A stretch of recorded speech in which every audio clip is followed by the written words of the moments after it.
Shalom saudara, kita kembali ke Abam episode 429. Dari ibu rumah tangga usia 36 tahun, sudah menikah. Salam Pak Pendeta, terima kasih ya Pak Pendeta. Lewat program Truth ID saya terberkati. Doakan saya Pak agar lebih sungguh-sungguh dan semakin rindu lebih lagi mencari Tuhan. Amin katanya. Saya sudah menikah selama 8 tahun. Jadi menikahnya usia 28 waktu itu.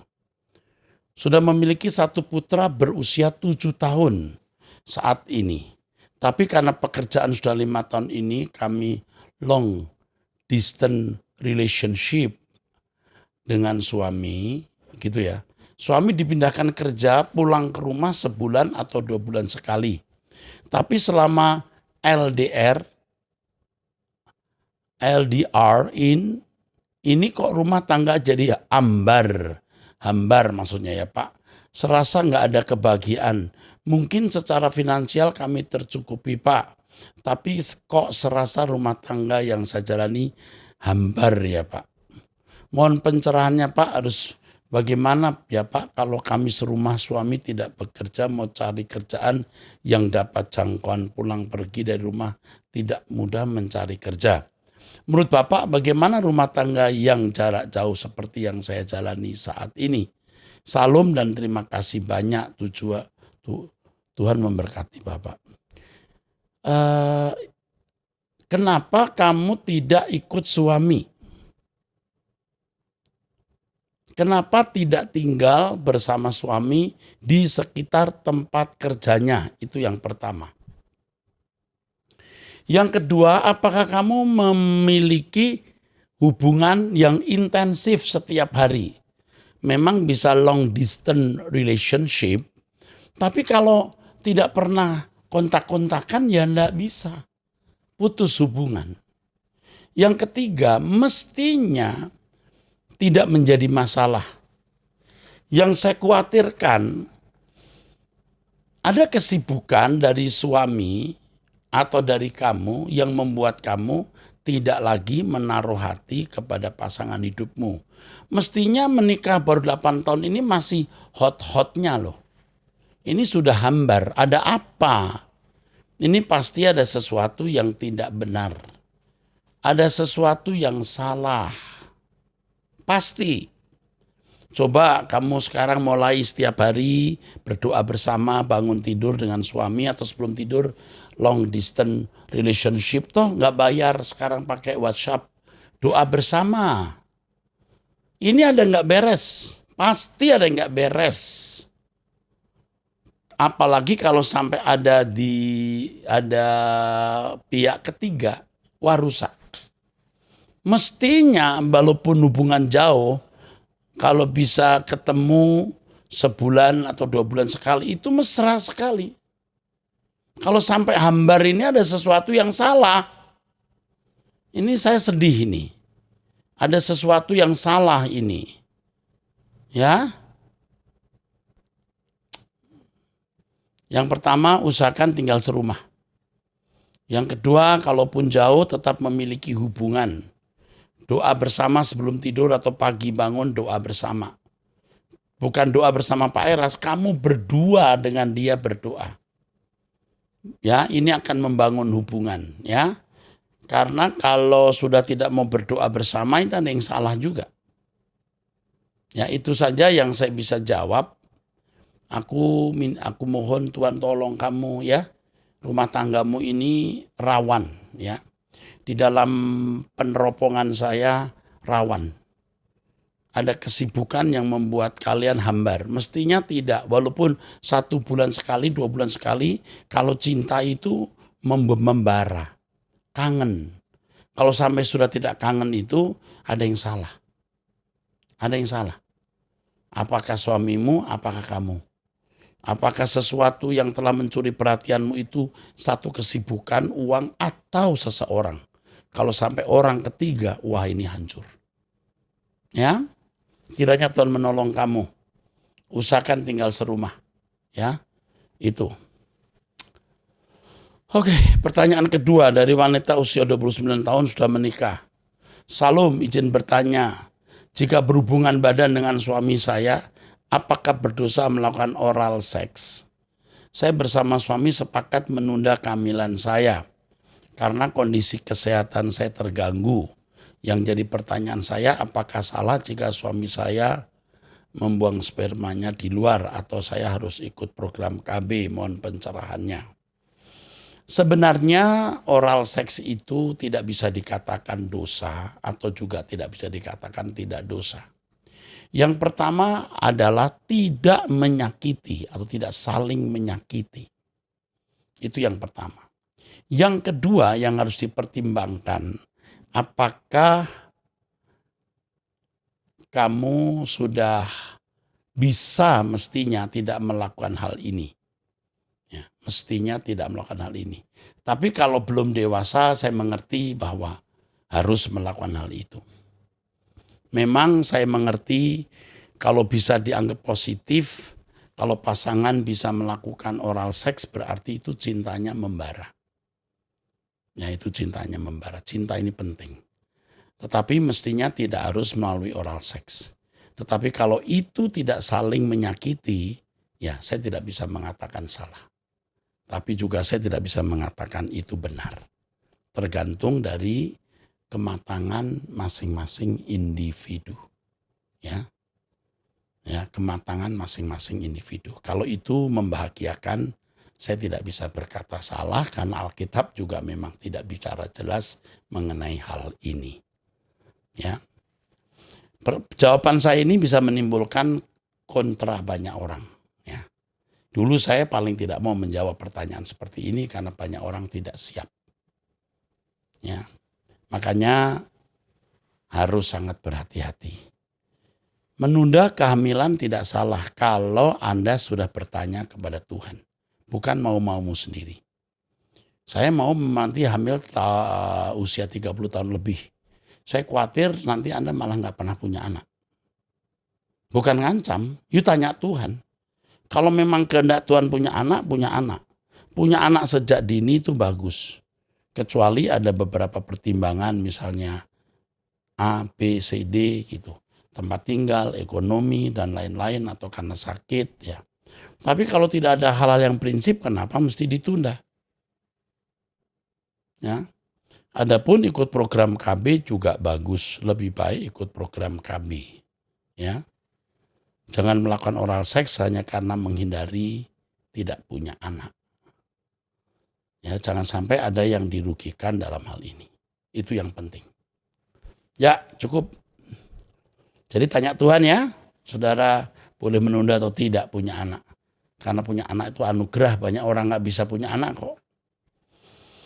Ketiga, Salam Pak Pendeta Erastus, saya sudah dibaptis waktu saya kecil. Apakah saya bisa dibaptis lagi saat sekarang sudah dewasa? Karena merujuk pada Alkitab yang berbunyi, bertobatlah dan berilah dirimu dibaptis.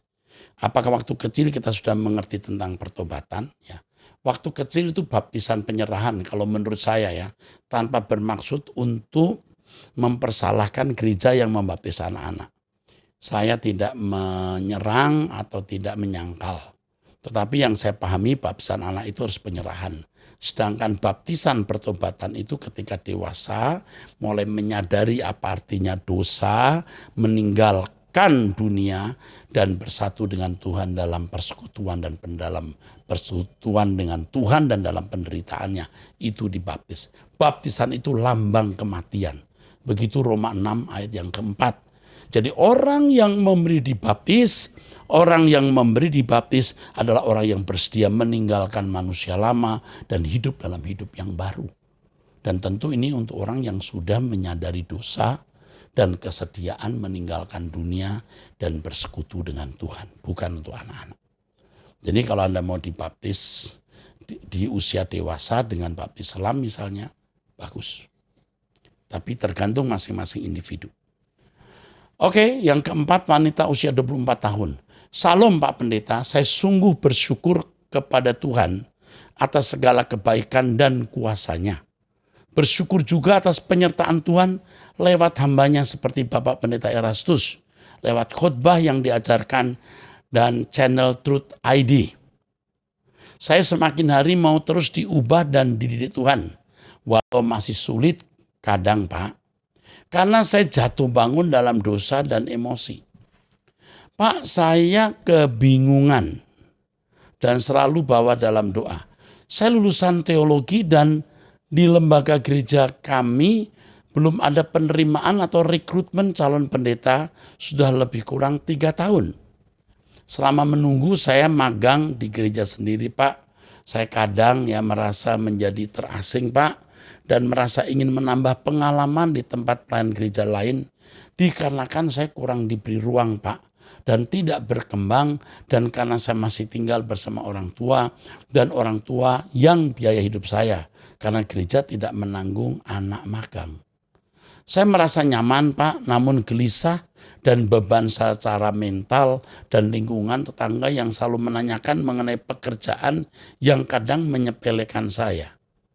Wow, saya sudah buat usaha kecil-kecilan, Pak, supaya ada penghasilan. Saya mencoba membuka jasa desain digital, lukisan, berjualan produk kosmetik, baju. Namun tidak jalan, Pak. Kemudian saya mencoba lamar kerja di perusahaan-perusahaan, tapi seperti berat, Pak, seperti tidak mau melangkahkan. Apakah saya salah, Pak, jika mencoba menjalani bekerja di jalur yang bukan lingkup gereja? Kakak saya menawarkan cari magang di gereja lain saja, namun belum juga ada, Pak. Gereja yang bersedia, belum ada. Satu sisi dari melihat segi pengajaran firman di gereja kami masih terlalu manis diterima, Pak. Beda dengan firman dari Bapak yang isinya daging semua. Ekstrim untuk hidup suci. Pendeta saya sebelumnya berkhotbah juga termasuk ekstrim, Pak. Menuntut terus pertobatan. Namun jemaat tidak suka khotbah yang terlalu mendidik, Pak. Sehingga banyak jemaat tidak suka dengan khotbah Pak Pendeta tersebut dan melapor ke pusat. Kadang pergumulan saya banyak, Pak, dalam menuju pelayanan ini dari sikap diri sendiri ke Tuhan yang belum kunjung stabil dan masih dosa. Dari yang tidak cakap berbahasa daerah, karena gereja saya termasuk gereja suku pakai bahasa daerah. Yang kadang saya merasa tidak layak, Pak. Kadang sempat terlintas berpikir, bagaimana jikalau saya pindah lembaga gereja saja? Maaf ya, Pak, mengeluh. Saya takut, Pak, jadi batu sandungan yang ditahu semua orang saya lulusan teologi. Kok bekerja nggak sesuai jurusan dan nggak melayani.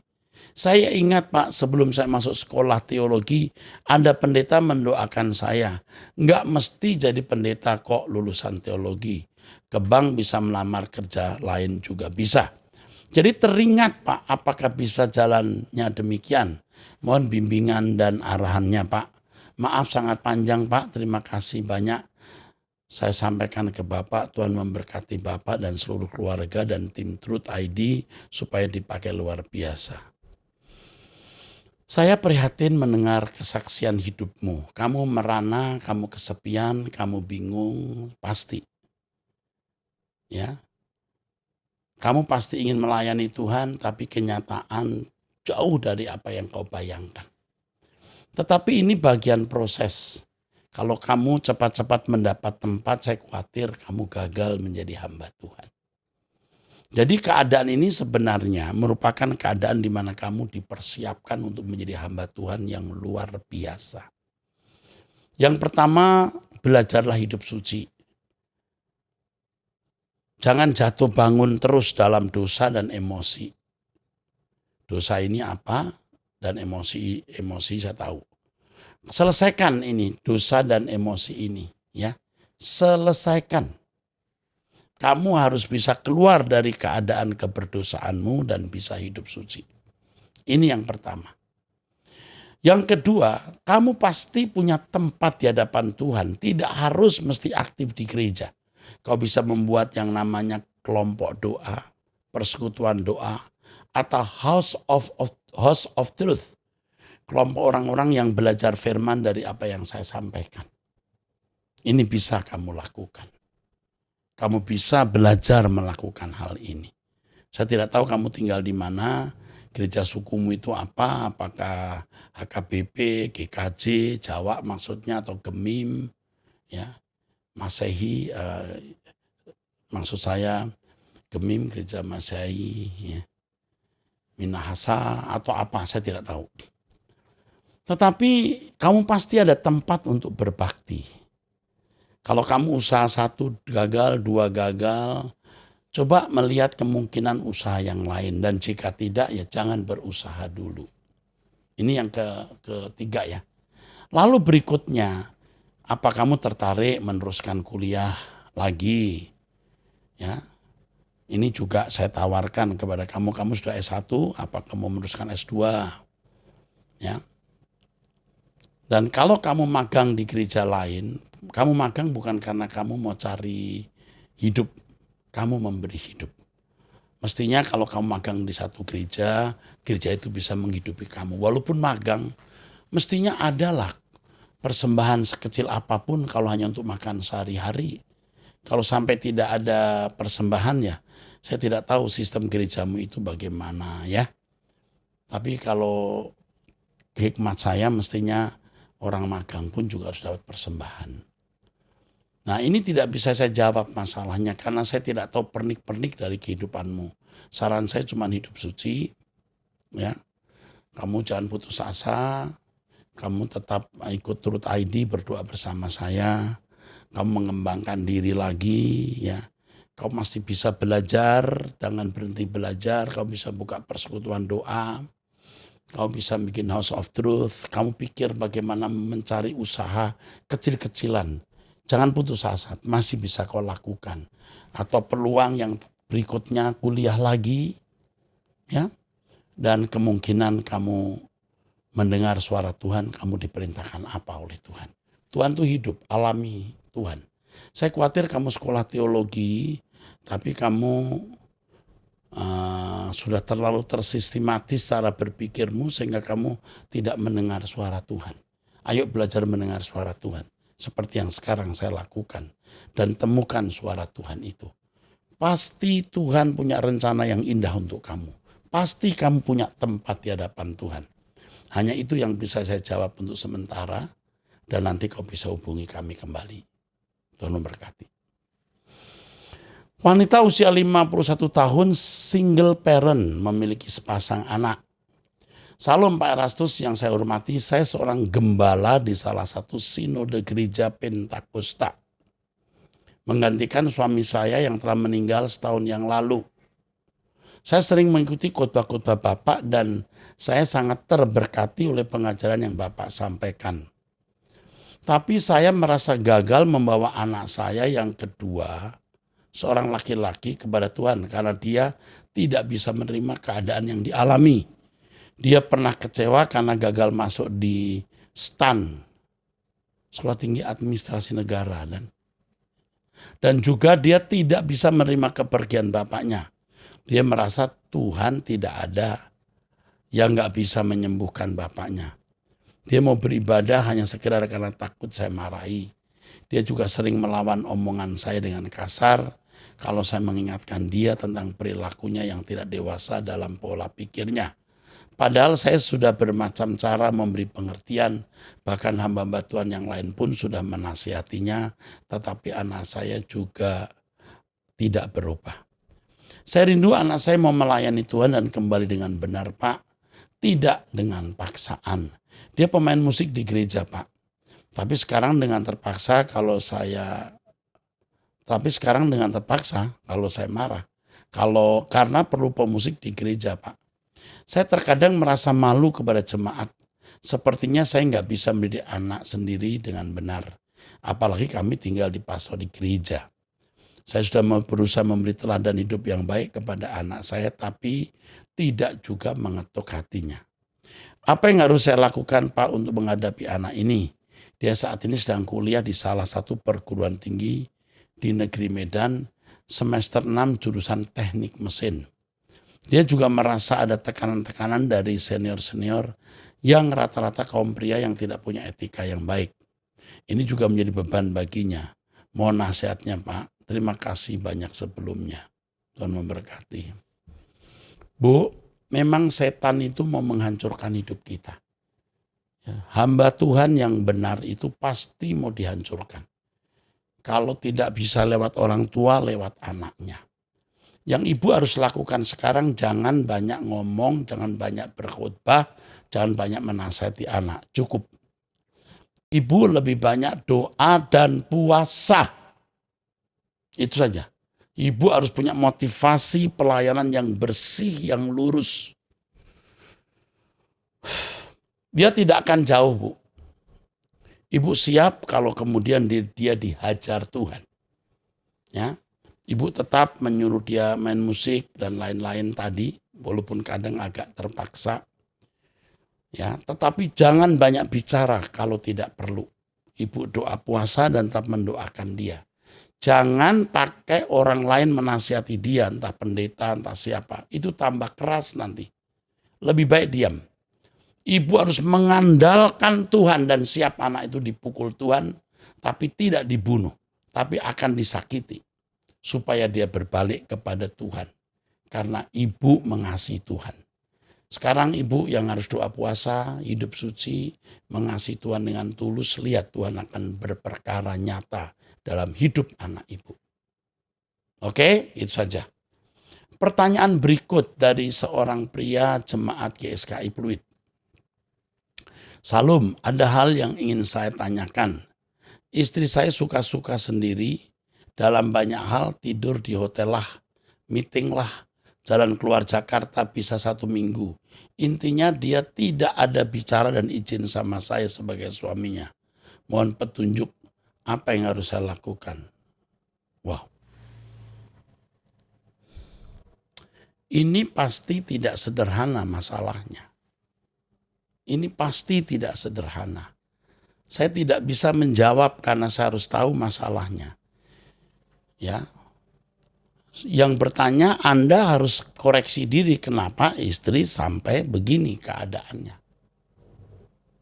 Pasti ada kausalitas dan saya harap kita tidak lebih menyalahkan istri tapi lebih mengoreksi diri. Nah, paling tidak yang harus saya katakan hari ini, tunjukkan contoh kehidupan yang baik. Ya. Jangan banyak bicara yang menyakiti dia, jangan kasar. Dan kita harus mengandalkan Tuhan ini menghadapi wanita yang sakit. Ini sakit ini. Nah, tapi kenapa sampai dia sakit begini? Bisa tidur di hotel lah, meeting lah, jalan keluar Jakarta bisa 1 minggu. Tidak ada bicara dan izin sama suami. Wah, apa yang terjadi ini? Kalau Anda bersalah, Anda harus minta maaf dan mengakui salah Anda dan berjanji tidak mengulanginya. Buat rekonsiliasi dulu. Ini penting. Lalu Anda mulai memberikan contoh kehidupan yang baik, kehidupan yang berubah.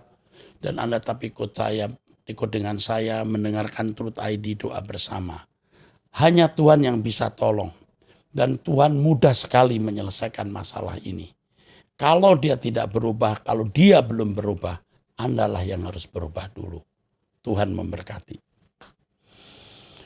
Pertanyaan ke-7 dari pria usia 51 tahun. Salam Pak Pendeta Era, saya mau bertanya, apa ciri-ciri hubungan kita dengan Tuhan tidak bertepuk sebelah tangan? Maksudnya kita berharap pada Tuhan, padahal sebenarnya Tuhan tidak mengenal kita. Wah, jangan begitu. Tuhan tidak mungkin tidak bertepuk. Kalau kita mengajak bertepuk, Tuhan mesti ngajak kita bertepuk. Masalahnya adalah jangan mengharapkan Tuhan menyatakan diri secara fisik atau dengan cara-cara sesuai keinginan kita. Satu kata, percaya saja. Kalau kita mengasihi Tuhan, kita hidup suci. Ya. Kita kalau sungguh-sungguh mengasihi Tuhan, kita hidup suci. Kita mencari kebenaran Tuhan dan terus haus akan Tuhan dan mencari wajahnya lewat doa. 1 bulan, 2 bulan, 3 bulan, kadang-kadang Tuhan seakan-akan tidak ada. Tetapi dia layak dipercayai walaupun seakan-akan tidak ada kehadirannya. Sampai Anda akan membuktikan bahwa Anda tidak bertepuk sebelah tangan. Itulah sebabnya dikatakan dalam firman Tuhan, kasih setianya tidak berkesudahan sampai selama-lamanya. Percaya saja saudara, Anda akan membuktikan Allah itu setia. Kita dulu yang harus menunjukkan kesetiaan. Percayalah dia setia dan dia akan membuktikan kehadirannya dalam hidup kita. Ingat, investasikan hidupmu hanya untuk Tuhan. Dan Anda harus berani berkata, yang kubutuhkan hanya Tuhan, bukan yang lain. Oke, yang ke-8, Salam Pak Eras, mohon pencerahannya Pak. Di dalam Yohanes 21 ayat 15-17, Yesus bertanya kepada Petrus menggunakan kata agape. Tapi Petrus menggunakan kata phileo. Untuk kedua kalinya Yesus bertanya menggunakan kata agape, tapi menggunakan kata phileo. Tapi untuk ketiga kalinya Yesus bertanya tidak menggunakan kata agape, tetapi phileo. Anda harus membaca juga pernyataan Tuhan yang berikut, ya. Pertanyaan saya Pak, apakah saya memaklumi perintah untuk mengasihi Tuhan karena ketidakmampuan Petrus dalam hal mewakili manusia pada umumnya? Sedangkan Matius 22:37 bahwa kita harus mengasihi agape Tuhan Allah dengan segenap jiwa, akal budi dan kekuatan. Oke. Kalau kita membaca di dalam Yohanes pasal 21, ya, ini harus dilihat rangkaian besarnya. Jadi bukan hanya terpaku pada terjemahan asli, ya. Memang ini sudah saya kenali sejak muda, ya. Ayat ini sudah menjadi bahan renungan sejak muda dan menarik, ya. Yohanes 21 dari ayat 15, ya. Tuhan, engkau tahu bahwa aku mengasihi engkau, kata Yesus kepadanya, gembalakanlah domba-dombaku. Jadi begini saudara. Memang Petrus belum sanggup mengasihi dengan kasih yang Allah miliki. Tapi satu hari dia akan tahu. Maka di ayat berikutnya Yesus berkata, sesungguhnya ketika engkau masih muda, engkau mengikat pinggangmu sendiri, dan engkau berjalan kemana saja kau kehendaki. Ini masih phileo. Jadi belum kasih Allah. Tetapi jika engkau sudah menjadi tua, engkau akan mengulurkan tanganmu dan orang lain akan mengikat engkau dan membawa engkau ke tempat yang tidak kau kehendaki. Dan hal itu dikatakan Tuhan Yesus untuk mengatakan bagaimana Petrus akan mati dan memuliakan Allah. Dan sudah mengatakan demikian, ia berkata kepada Petrus, ikutlah aku. Loh, kan Yesus sudah pernah berkata ikutlah aku yang dulu. Ya dulu masih phileo lah. Kasihnya masih taraf, belum agape. Tapi kali ini Yesus akan melanjutkan ikutlah aku dengan kasih agape. Dengan kasih yang sempurna. Seperti kasih yang Tuhan Yesus ajarkan. Nah itu luar biasa ya saudaraku. Mungkin saudara baru dengar hal ini. Ternyata unik ya di Alkitab itu kalau kita melihat teks aslinya. Kalau kita melihat teks asli Alkitab, memang menarik begitu saudara. Kalau di ayat 15 itu. 15. So when they had. Ya, Jesus said to Simon Peter, Simon son of Jonah, do you love me more than these? Nah, Tuhan Yesus bertanya, apakah kau mengasihi aku? Agapes. Agapas me. Pleion atau more than. Ya. Lalu Petrus menjawab, yes Lord, you know that I love. Philo. That I love you. Oti philose. Artinya aku mencintai engkau. Tapi philo. Phileo. Ini masih kasih persaudaraan, maka ada Philadelphia ya. Lalu Yesus tanya lagi, Simon son of Jonah, do you love me more than this? Nah, Yesus tanya lagi ya. Apakah kau mengasihi aku? Ya.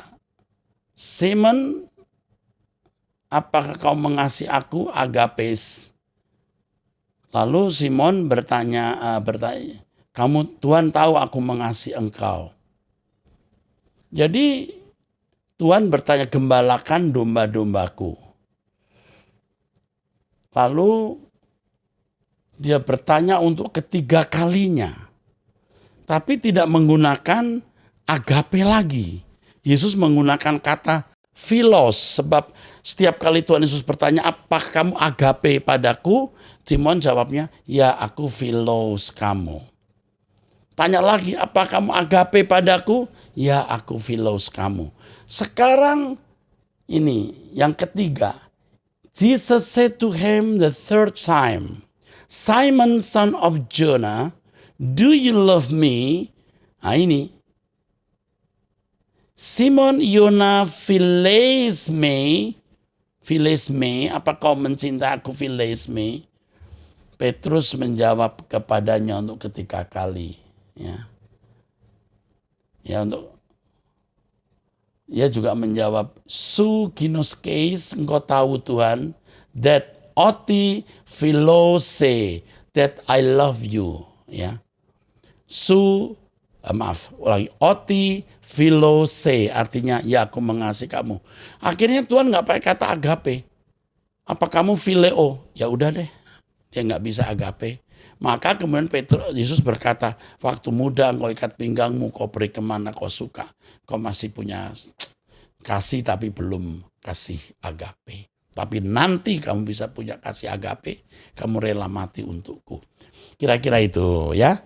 Baik saudara, sampai di sini episode yang kita ikuti. Sampai bertemu di episode yang akan datang. Tuhan memberkati saudara sekalian.